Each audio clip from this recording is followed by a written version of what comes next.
Shalom shalom, nizere ko mumeze neza, turabakiriye kandi mu kiganiro intahe yubaka, nizere yuko uno munsi muza kuronka akantu kari special. Kubera dufise umutumire ari special ko no bivuga. Uno munsi rero umutumire w'uno munsi ni Mama Linda. Karibu cyane Mama Linda. Murakoze cyane. Uno munsi dushaka mutuganirire, musanzwe mutaha mu Burundi ariko mwaragiriwe ubuntu kuronka agakiza mukiri bato cyane. Nibaza ko mwari mukiri mu ishure yisumbuye. Dushaka tuganire twumvirize ivyo Imana yabacishijemo, ivyo yabigishije muri ubwo buto bwanyu, kugira ngo kumbure n'abandi bariko baratwumviriza canke bazobona kino kiganiro batahure yuko Imana igufitiye umugambi, ibigufitiye umugambi kandi ntiraba imyaka umuntu aba afise. Rero nashaka gutangura mu twiganire, mbega mwakirijwe mungana gute, mwari muba muri novuga environnement imeze gute? Murakoze cyane. Bwa mbere ndabashimiye kuba mwantumiye. Rero nkuko mwabivuze, nakijijwe ntanguye 7e, nari mejeje 6e, urumva nari nkiri muto cyane. Hama novuga ko ari Imana yonyene yabikoze kuko hari kera areze imyaka irenga 20. Ego mu mwaka w'indwi no kuvuga yuko mwari mufise nk'imyaka nka 12 canke 13, 14. Mbega ico gihe ubutahura kweri icari co agakiza mu vy'ukuri? Ico gihe byari bigoye gutahura agakiza kubera cari ikintu kitanavugwa cyane. Biratandukanye cyane na kino gihe aho abantu batanguye gutahura agakiza icarico.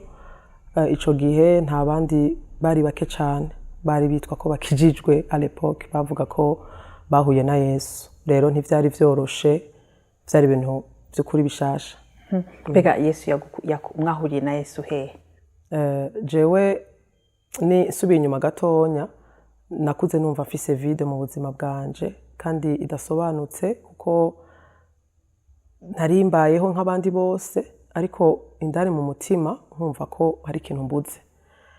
Rero ndagerageza hamwe wamurondera ikintu cyo kubaka ni ikintu kigoye gusigura kuko ntushobora kucerekana.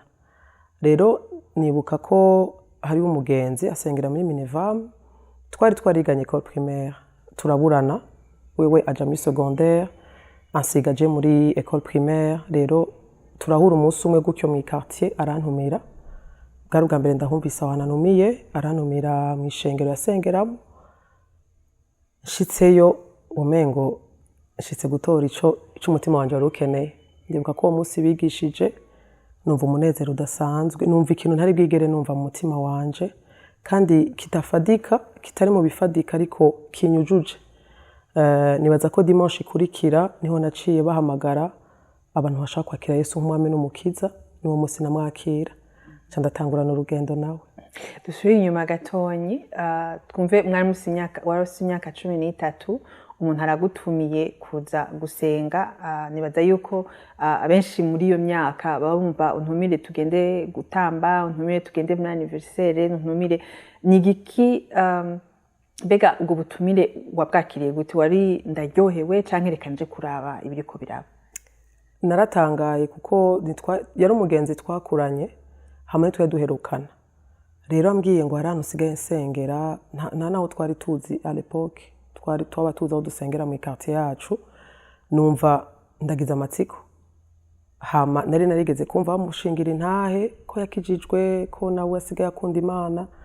Numva nogenda, sinosigura icanjanye kuko ntihari na hafi, hari muri centre ville mba ku Mutanga Sud, ariko numva nogenda. Nibaza ko ari Imana yashizemo ico kintu cyo kumva nogenda kuraba. Hama rero kuvuga ico gihe gushika ubu yari par curiosité, niko novyita amatsiko, sinzi ko ariko bavuga mu Kirundi, mugabo munyuma nk'imwira kwakira nyene. Yego cyane. None muri iyo umwanya nk'ibibazo wagiye urahura, donc iyo ni période uri mu adolescente, ni période ni kihe haba hariho abandi bana iruhande yawe baja mu bintu byinshi, bakora ibintu biryoshe ku by'imyaka yabo nyene. mbega nk'ibintu wabonye byakugoye cyane cyane kugira ngo muri urwo rugendo yari biki? Icya mbere ni uko gitanguye urwo rugendo rwo kwakira Yesu nk'umwami n'umukiza cyari ikintu kigoye cyane kuko nk'uko nabivuze nta bantu benshi bari babizi. Ndibuka à l'époque bavuga ngo umuntu agiye yaca bikijuju kuja gukizwa kwakira Yesu byaca bisa nk'uko n'amashuri utazoyashobora, kandi ico gihe naragize ibibazo muhira, haraheze igihe banyankiye gusubira gusenga, atari kubera vyananiye muga batinya ko bazongera lavage de cerveau, niko babivuga.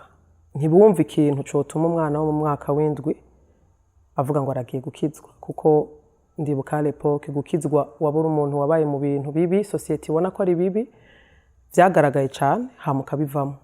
Rero je bumva umengo nagize ikibazo, ntibavyumva, ariko nanje ndashima Imana ko yari yashize muri jewe, sinzi gene no bisigura mugana narumva ko ari ikintu nashobora kurekura. Igihe papa mbujije yarakiriwe ico gihe naramwemereye, kuko nta nuko nari kubihakana kuko niwe yampana ya bus, twagenda na bus. Hama Imana irancira inzira, ndaba convaincu ko Imana izoncira inzira, kuko narumva ko Imana itokwemera ko ico kintu yampaye gihagarara.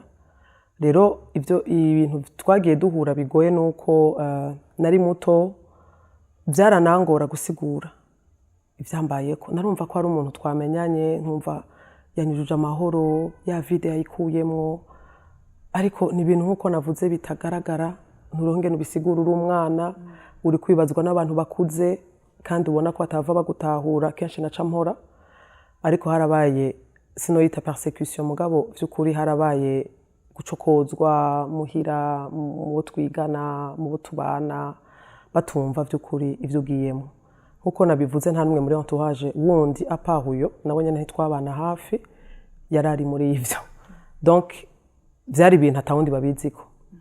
Bega none byagenze gute kugira ngo papa wawe abitahure akubwira ati ndakuretse uragende gusenga?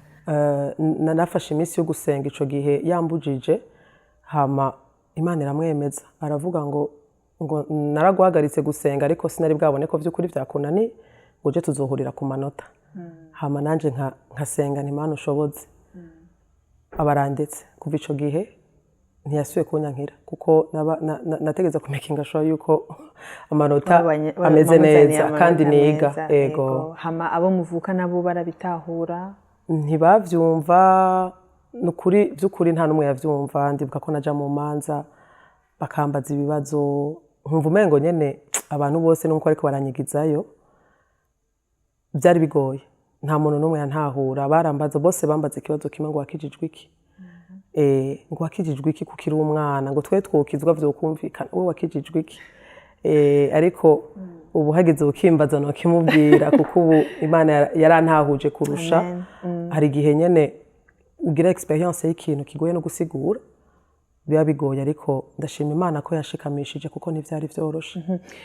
Mbega none muri murunganwe bobo babifata gute? Mu kanya wacishijemo yuko baragucokoza, bobo babifata gute? Nabo nyene kwari uko nyene, ntivyumvikana vy'ukuri, cari ikintu kitazwi. Ariko ndashima Imana ko un peu après nararonse. Imana ni nziza, ngira yari yabonye ko urwo rugendo nazogwishoborana, kuko ngitangura gukizwa ishengero nasengeramo ntibarafise amasérie de prière mu makartier twabamo, ariko canja gusengana n'abantu bo muri ndi shengero baramama bakuze cane. Ico conyene cari ikindi kibazo kivyutse, kuko numva umengo uri mu bantu mutangana.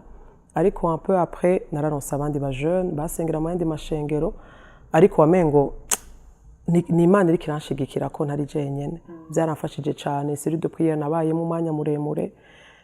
Mpoze nari umwana, nama nisanga ndi umwana mu bantu bose, hama nkaca mba timide cane. Rero naba mpoze ubu unya Yesu yarabihejeje kubw'igikorwa yampamagari cyo kumuvuga, ndamushima. Amen, amen. None hari nk'akantu uba wibuka nk'aba mugana bagukoreye, mugabo ukumva umenga karakubabaje, mugabo ukumva uri fier ko ubona warafashe iyo nzira y'agakiza?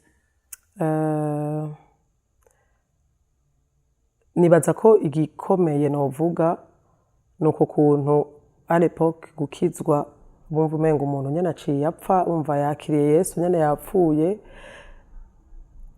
kukwegezayo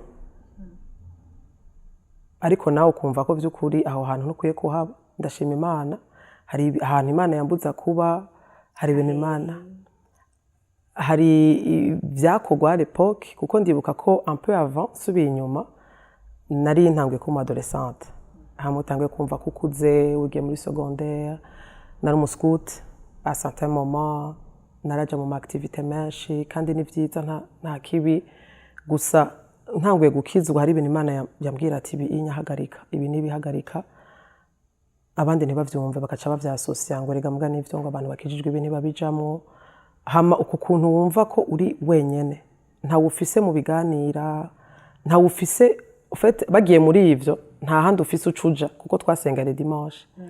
So ico cari ikintu gikomeye kuko ubu biroroshe, ubu ufise ayo maserire, ufise abandi bagenzi mw'ishengero muri kumwe. Jewe nibaza ko icankoze ko cane nuko kuntu nari jenyene kuri eglise, nivyo nari mfise abagenzi ariko ko hari ahantu kure wagenda dimanche ukaguhaye uruhusha ugaca utaha, nta bagenzi by'ukuri twe twegeranye, ariko inyuma yaho hari abandi tubana bahavuye bakizwa. Niwo munezero wanje wa mbere, twagenda turi benshi, bishitse umwe ntabafise ya bus tugatambuka, vyari ibintu biryoshe. Hari akantu kumbure ko twabanye muri quartier shobora kuvuga, nabona umwana ari jeune, akana gatonyi kari kama gatemberana na Bible, n'impuzu jipo zigera hariya natwe turiko turondera kwambara uduhuzu tugufinya. Donc ivyo bintu wabibamwo gute murunganwe uba urimo kugira ngo wumve uronke izo nguvu tuvuga uti abantu bose bashobora kuvuga, bashobora sindiko ndikompara n'abandi kuko nico kintu kenshi usanga ariko kironona abantu, usanga ushaka tumere nk'abandi, duse nk'abandi kugira ngo batwemere. Ubu nsubije amaso inyuma numva umengo ni Imana yabikoze muri jewe, kuko kuba ntatahurwa, kuba ivy'agakiza bitari bizwi, hari ibintu novuga ko ntafise aho nabirabiye by'ukuri, ariko numva mu mutima ariko nkwiye kubikora. Numva nezererewe cane nico kintu naronse na Kristo nakiriye. Numva sinzi gano bibasigurira, biragoye gusigura vy'ukuri, kandi ndashima Imana kuko niyo yankomeje kandi nidushigikira, kuko nta kindi kintu yarankomeje. Nkumva ndanezerewe kuba meze uko meze, ndanezerewe kuba nkunda ivyo nkunda, ndanezerewe ko imyanya yanje apaha ishure n'umuryango mba ndi gusenga, nari mfise inyota nyinshi, twatambuka n'amaguru, byari ibintu ubu biravye muri epoke turimo ndatahura abantu bavuga ko twasaze kuko ntivyumvikana vy'ukuri. None nk'ikintu cobara caragufashije, ego Imana yaraguhaye uwo munezero, iyo vide wari ufise uvuze yarabaye comble, yarayujuje, mbere n'iki cagutumye uguma muri ako gakiza muri iyo myaka ya adolescence? Ikintu camfashije inyuma iryo shengero nasengeramwo, mu nyuma twahavuye tuja gutanguza ishengero ryari rihari kera rirugara. Ico gihe hoho mugana novuga ko Imana yari amaze vy'ukuri kunshigikira. Ikintu camfashije nuko naravyinjiyemwo, numva ndaronse ico nari nkene, ca ndicara vy'ukuri. Umunezero wanje vyari ivyo, sinahindukiye, sinaravye inyuma, byarashika nkikompaha, mugabo umunezero nari mfise, amahoro nari mfise, kumva nkunze Yesu, vyatumye ninjiramo ikintu cyose caba ndagishoboye narakibamwo. Haraba ibikorane vyinshi muri Minevanville à l'époque, niho nabandi ibikorane vyo gwaruka, kandi ose ikintu nto kwibagira nuko muri iyo epoque y'ibihumbi 2000 harabaho ikanguro ridasanzwe. Ndibuka ko 2000 kuduga niho hatanguye kuba abajene benshi, turi kumwe n'abajene bava mu Kinindo, Gatoke, Kiriri. Uwo mengo ni abantu Imana iri kirazana vy'ukuri, byari bihe biryoshe cyane, biryoshe.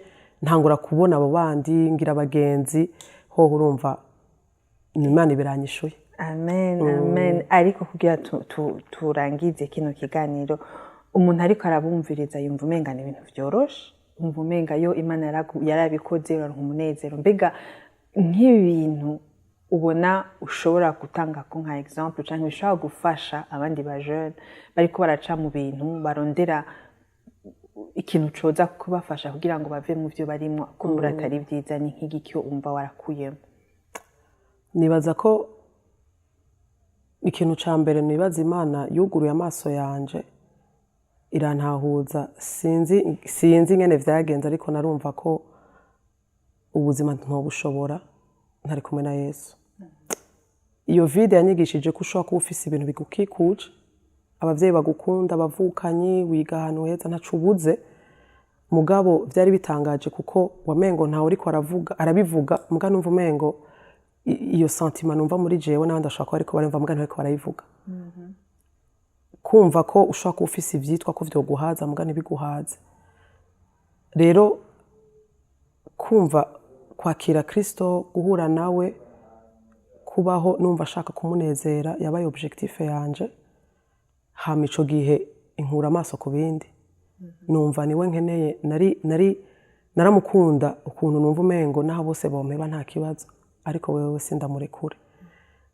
Kumumenya ko kumwakira umva si guhindura kuva kujaha, ahubwo nubwo bucuti ko agenda guhumuriza akubwira ati ndi kumwe nawe, ubwo rugendo hamwe nawe, kumumenya nk'umwami wawe, nk'Imana ikuzi, cabaye ikintu cakijije ubuzima bwanje. Ikintu nibutse nuko nari umuntu muto cyane nkuko wabivuze, muto bama babona kakana gato ushobora kupasa inaperçu, ariko ukumva ko ari umuntu yakwiyumviriye, ukumva ko ari umuntu ubwo rukundo ugumvise atari rwa bose. Iyo tuvuga ngo kubw'urukundo Imana yakunze abari mw'isi biba bikiri general, ariko kumwumva by'ukuri ko yankunze akamishurira iryo banga byabohoye ubuzima bwanje.